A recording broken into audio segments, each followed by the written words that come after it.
Muy buenos días, queridos hermanos y amigos que nos sintonizan ya hasta ahora a través de las diferentes plataformas. Sean todos bienvenidos. Hermano Heriberto, bienvenido. Buenos Bienvenido, días. hermano. Dios le ¿Cómo está? bendiga. Bien, bien, por la gracia de Dios. Qué Aquí bueno. estamos para la lectura de esta mañana. Amén. Queremos invitarle a todos los hermanos que están viéndolos a través de las pantallas, que nos sintonice a través de Facebook, la radio, TuneIn Radio y Facebook. Son las tres diferentes plataformas que ustedes nos pueden ver día con día.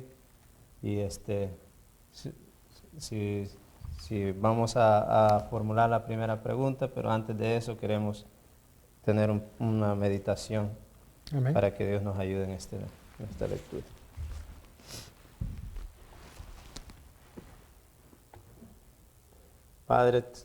Padre nuestro que estás en los cielos, bendito sea tu nombre. Gracias, Señor, por este día que nos has prestado. Gracias, Padre, por levantarnos. Gracias, Señor, por perdonarnos también, así como también, Padre, gracias por toda tu misericordia, por cuidar de nosotros, aún, Padre, nosotros siendo inmundos de labio, Padre. Gracias por tu misericordia y gracias por haber muerto para darnos vida a nosotros, Padre. Gracias, Señor, te pedimos y te rogamos por aquellos hermanos también que estén enfermos, no se han podido levantar esta mañana, que tú les puedas sanar y seas tú, Señor, que ponga la salud en cada uno de tus hijos, Padre, en esta mañana. Te pedimos y te lo rogamos en el nombre de Cristo Jesús. Amén. Amén. Bien, queridos hermanos, antes de formular la primera pregunta de esta escuela sabática, que a propósito se llama Historia de la Iglesia, parte 2, el tema general, pero estamos estudiando en la lección número 9, Jesucristo, nuestro abogado, parte 2. La primera pregunta dice, ¿qué sucederá con aquellos que dicen ser miembros del pueblo de Dios y se niegan hoy a seguir a Cristo en el lugar santísimo? Qué interesante pregunta, hermano, ¿verdad? Vamos a ver qué dice el libro de Mateo, capítulo 23, versículo 38. Dice la palabra de Dios lo siguiente. Mateo, capítulo 23, versículo 38 dice, He aquí vuestra casa os es dejada desierta. ¿Qué va a pasar, hermanos, con aquellas personas o con aquellos hermanos que se dicen ser miembros del pueblo de Dios y que se niegan de seguir a Cristo a través del santuario celestial, a través del santuario, el lugar santísimo? ¿Qué pasará con ellos, hermanos? Simplemente serán dejados, hermanos, porque tuvieron toda una vida para Dios nos dio tanto años de vida para nosotros reformar nuestra vida pecaminosa que llevábamos y si no hicimos ese cambio, hermanos, seguramente nos vamos a encontrar perdidos Así es, para siempre. hermano. Voy a leerles un comentario de la hermana Huay en Eventos de los Últimos Días, en la página 72, donde ella se está refiriendo al ejemplo de Enoc, pero vamos a ir un poquito más abajo a una reflexión y dice, en un tiempo sería reflexión si alguna vez hubo un tiempo cuando una actitud de seria reflexión conviene a todo aquel que teme a Dios. Es ahora cuando es esencial. La piedad personal debería plantearse la pregunta, ¿quién soy yo? ¿Y cuál es mi trabajo? Amén. Y misión en este tiempo, ¿de qué lado estoy? ¿Trabajando del lado de Cristo o del enemigo? ¿De que cada alma se humille ante Dios? Porque seguramente ahora estamos viviendo en el gran día de la expiación. Ahora mismo los casos de muchos están siendo examinados ante Dios porque deben dormir en sus tumbas por un corto tiempo. Para ese día vuestra profesión de fe no es vuestra garantía. Amén. Vemos, hermanos, que muchos hermanos están pasando al descanso y lo estamos viendo con esto de la pandemia, que lastimosamente muchos hermanos han tenido que pasar al descanso Solo Dios sabrá cómo están sus vidas y esperemos encontrar a muchos hermanos que allá en el cielo cuando estemos todos juntos para poder convivir para siempre. Amén. Que esa sea Hermano, nuestra verdadera meta. así es interesante la cita que usted acaba de leer. La sierva dice que si hubo un tiempo en que debemos hacer una seria reflexión en nuestra vida es ahora.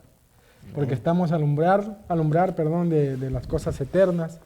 No importa, aunque estemos dentro del pueblo de Dios, no importa en qué puesto estemos, digámoslo así, de nada nos vale nuestra profesión de fe si no estamos entregados a Cristo al 100%. Por eso la hermana dice, ¿dónde estoy yo en este momento? Y nos recalca y que nos hagamos un autoexamen. Así es. Verdaderamente. Vamos a leer la segunda pregunta, la misma pregunta, pero dando contestación. Vamos a leer en 2 Tesalonicenses 2, 10 al 12. Segunda de Tesalonicenses capítulo 2, versículos 10 al 12. Okay. Con todo engaño de iniquidad en los que perecen por cuanto no recibieron el amor de la verdad para ser salvos. Y por causa de esto Dios les envía un poder engañoso para crear en la mentira, para que sean condenados todos los que no creyeron a la verdad, antes se complacieron en la justicia. Hermanos, ¿cuántos hoy en día vemos que las diferentes denominaciones, y vamos a decir de nosotros mismos, de nuestro pueblo, son guiados por estos movimientos que en otras iglesias dice que sienten el Espíritu, que sienten que el poder de Dios, pero al mismo tiempo sus vidas no demuestran lo que dicen, hermano. Porque si fuera un poder de Dios, nosotros miraríamos el amor de Dios en ellos. Y si no estamos viendo eso, hermano, es porque son poderes engañosos, como dice la palabra. Escudriñemos bien las escrituras, hermano, y los espíritus tienen que ser probados conforme a la escritura. Y si es de Dios, como dijo el apóstol, si es de Dios, dejadle. Y si no es de Dios, él solo caerá. O sea, el tiempo dará la razón. Interesante el versículo 11 dice, aquellas personas que no reciben la verdad, aquellas personas que siguen rechazando la verdad, dice, y por esta causa, dice, por causa de esto, Dios les envía un poder engañoso para que crean la mentira. O sea, al tantas veces rechazar la verdad, muchas veces, hermanos, Dios permite que seamos engañados, porque ya muchas veces nos montemos en un estado de que ni siquiera el Espíritu Santo muchas veces ya nos conmueve. Yo, hermanos, personalmente pienso que hacemos un estudio muy, muy liviano de la Biblia. Entonces venimos a interpretar las cosas que Dios nos dejó para nuestra salvación y las tomamos muy livianamente, y por eso seguimos en la vida haciendo y deshaciendo y no haciendo la obra que Dios nos ha mandado, que es predicar, que es hacer lo que Jesús hacía. Predicaba, daba testimonio, curaba, y vemos todas esas cosas, hermanos, que Él hacía, que nosotros deberíamos estar haciendo en este tiempo. Así es. La hermana White nos dice en el comentario bíblico, dice, a medida que se rechazan las enseñanzas de su palabra, Dios retira su espíritu y deja a los hombres en brazos del engaño.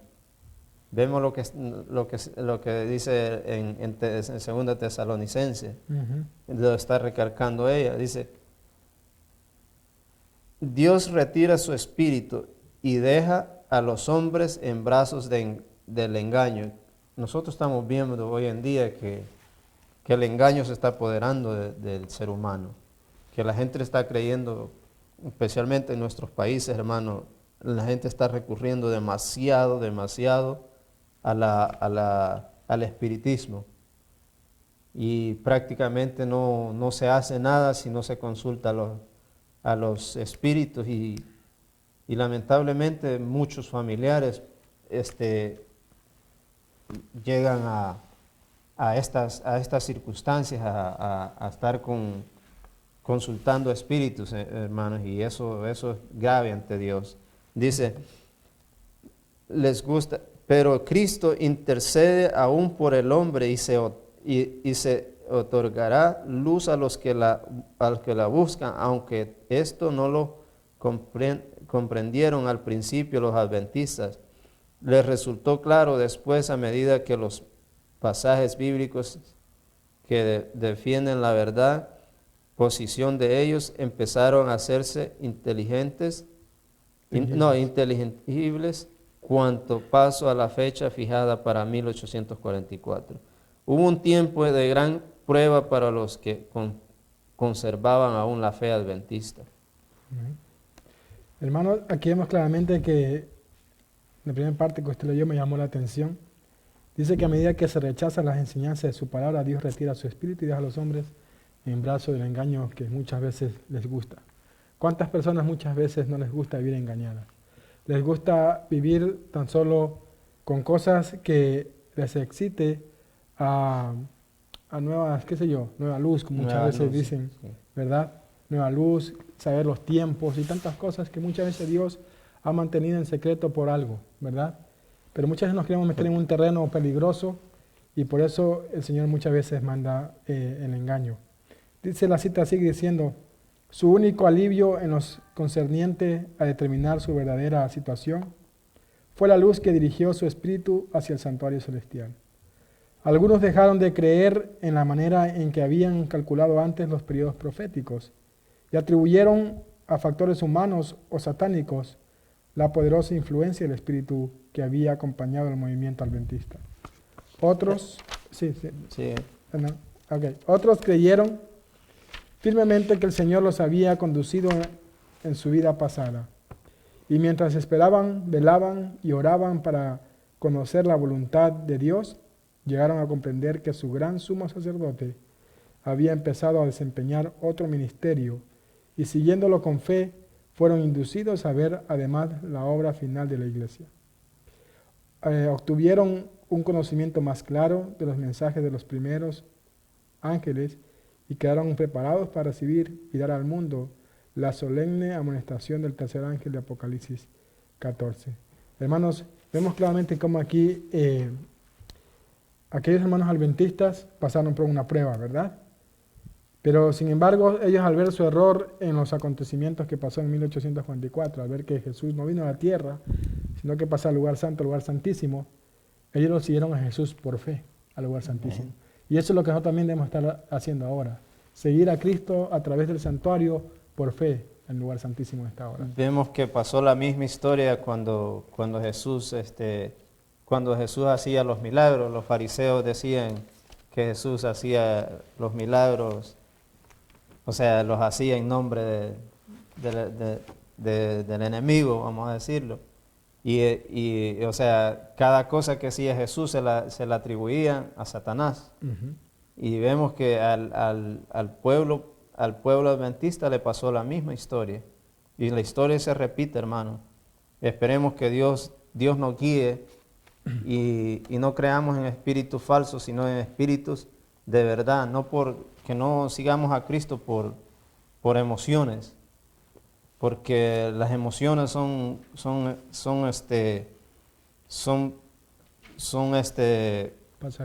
pasajeras y son cosas que duran muy poquito tiempo y después te vuelves a desinflar. Entonces nosotros tenemos una meta que seguir y es caminar despacio pero caminar seguro. Amén. Una cita más a fin de testimonios selectos, tomo 3. El capítulo 12, la religión en la familia. Y ya que estamos a cerrar, a fin de confesar a Cristo, debemos tenerlo en nosotros. O sea, mostrar aquí a Cristo en nosotros, que Cristo mora en nosotros. Nadie puede verdaderamente confesar a Cristo a menos que estén en el camino y en el espíritu de Cristo. O sea, nadie puede confesar algo si no lo está viviendo. No lo vive. ¿Me entiende? Nadie puede dar algo si no lo tiene, en pocas palabras. Si la forma de piedad o el reconocimiento de la verdad fuesen siempre una confesión de Cristo, podríamos decir, ancho es el camino que conduce a la vida y muchos son los que lo hallan. Debemos comprender lo que significa confesar a Cristo y en qué le negamos. Puede suceder que nuestros labios confiesen a Cristo y que nuestras obras lo nieguen. Amén. Interesante, ¿verdad? ¿Cómo le negamos, hermano? ¿Verdad? Puede ser que aquí en la iglesia nos miren por fuera que somos verdaderos hijos de Dios, que nos gustan las cosas de Dios, damos todo por la hora, pero realmente, ¿qué hacemos en nuestra vida diaria? Al salir de la iglesia somos otra persona. ¿Cómo son nuestras obras? ¿Verdad? Nuestro carácter sigue siendo el mismo de antes. Así es. Entonces, hermanos, esta fue la pregunta para el día de hoy, jueves. Y le invitamos a que usted pueda también con nosotros cada mañana a las 7 de la mañana entrar con nosotros al repaso de esta escuela sabática muy interesante, Jesucristo, nuestro abogado, parte 2, para que así podamos ir entendiendo el plan de salvación que el Señor ha trazado para cada uno de nosotros. Bien, ¿qué más usted le puede decir, hermano, a nuestros Que amigos? nos siga sintonizando. Mañana va a ser un día de repaso. Que Dios les pueda guardar y vamos a entrar a las horas sagradas de mañana, que es el día de preparación, así como lo hacía el pueblo de Israel, el día de preparación era un día muy especial. Que podamos nosotros ser partícipes de ese día y que podamos venir humillados y podamos venir con un corazón gozoso para dedicarle ese día al Señor. Amén. Así es, hermanos. Así que vamos a orar para terminar nuestra escuela Vamos a orar, sabática. Oremos. Padre Celestial, le damos gracias, Señor, por su palabra. Gracias por esta escuela sabática tan hermosa que nos muestra, Señor, su amor, su misericordia hacia nosotros pecadores. Amén. Gracias, Señor, porque usted vino a dar su vida por nosotros y ahora está intercediendo por cada uno de nosotros en el cielo. Amén. Señor, ayúdenos a aprovechar bien el tiempo. Ayúdenos a ser buenos representantes suyos aquí en esta tierra. Amén. Bendiga a nuestros oyentes y amigos que nos ven de diferentes plataformas. Gracias, Señor, por ellos. Y que usted, a través de su Espíritu Santo, les pueda, Señor, mover a buscar la verdad. Amén. Gracias, Señor, en el nombre de Jesús. Amén. Amén. Bien, queridos hermanos, Dios les bendiga a todos. Una feliz día. Dios les bendiga.